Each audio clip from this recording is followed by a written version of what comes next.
Okay, so today we're going to be talking about lever action rifles in three main contexts. We're going to be talking about a bushcraft survival and hunting context, a home defense context, and of course the crap it's the fan context. So for lever action rifles, if you have a smaller carbine like this is a Henry Big Boy X, chambered in .357 Magnum, as you can see right here. You got the side gate, and you can load from the top like a classic Henry, just when getting started. A couple things I do recommend is having a sling. I don't have my sling on right now, just for the video, but have a sling. Just have the kind of the standard accessories you would put on a normal AR or shotgun for tactical use. And then a second thing is having a cheek riser, which you'll need on a lot of these for your high profile red dots. This is a Vortex Strike Fire 2. And of course I have this kind of cheap pet clone from Amazon, but this does, I will say, this was surprisingly good. So I'll talk about that more later maybe, but it is aluminum. It's not polymer or plastic, so it's been working pretty good so far. And then I was gonna say, for the next part, for reloading, one thing about these is you'll have to be constantly topping them off. So let's talk about the hunting context first. In a hunting context, you'll take 1 or 2 shots, probably 1 shot. With this gun, it's a .357 Magnum, but it can also take 38 special rounds, which you'll definitely want to use when hunting smaller game, such as rabbits, just smaller varmints, etc. And it'll be much quieter and it'll destroy less of the meat. For a bigger game, you can, like a small deer, you can of course load .357, and that can be quite sufficient for deer.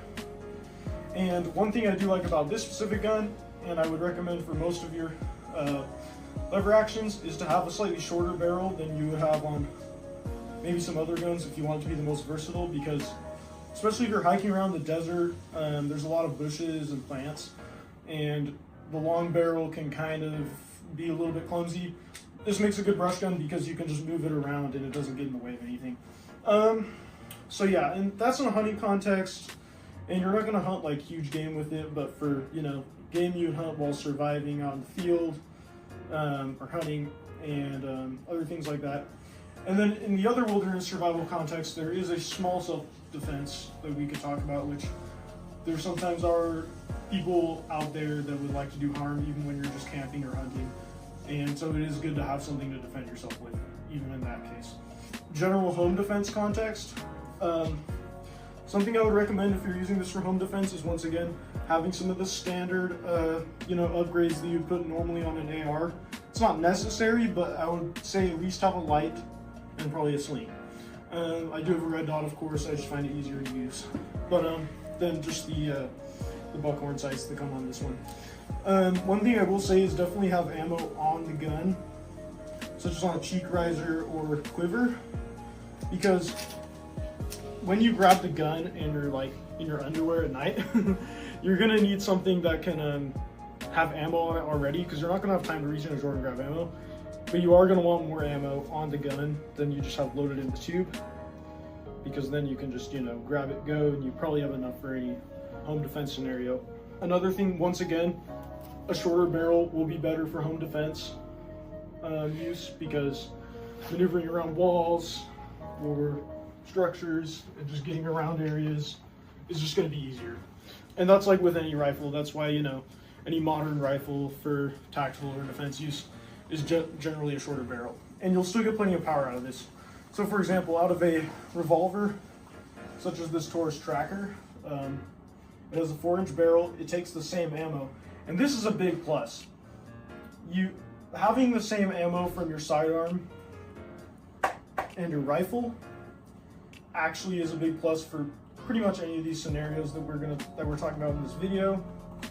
And, you know, it just simplifies inventory and logistics for everything, especially in the crap it's the fan or the wilderness survival scenario. Another reason why you'll probably want a red dot is because you can kind of grab the gun a little bit better, as I saw in the Honest Outlaw video, and that made a lot of sense to me, which is another reason why I threw red dot on it. You can wrap your thumb over, and you can just really get a better grip on the gun than just that. You can really grip the firearm really well.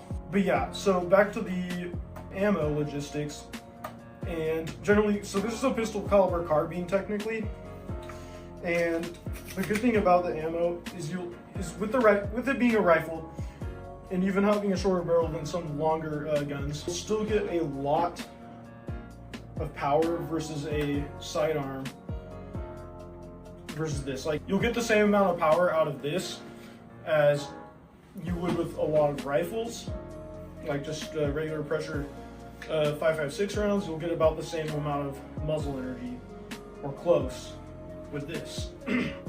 Which surprised me, and now we're going to talk about it in the Crap It's the Fan context, the SHTF context.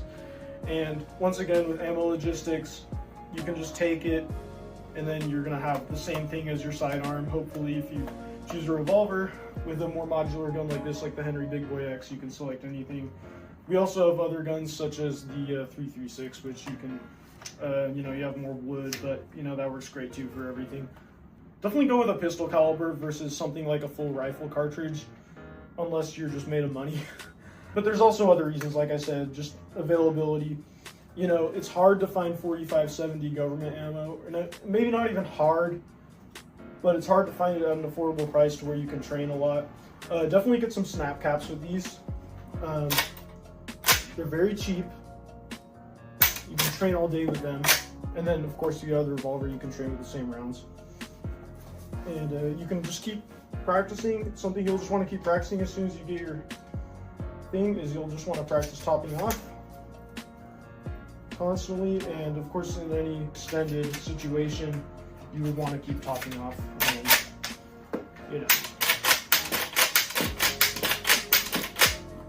empty. Another thing you can do is if you know your last round, you can drop one in if you're in a hurry versus loading through the side gate.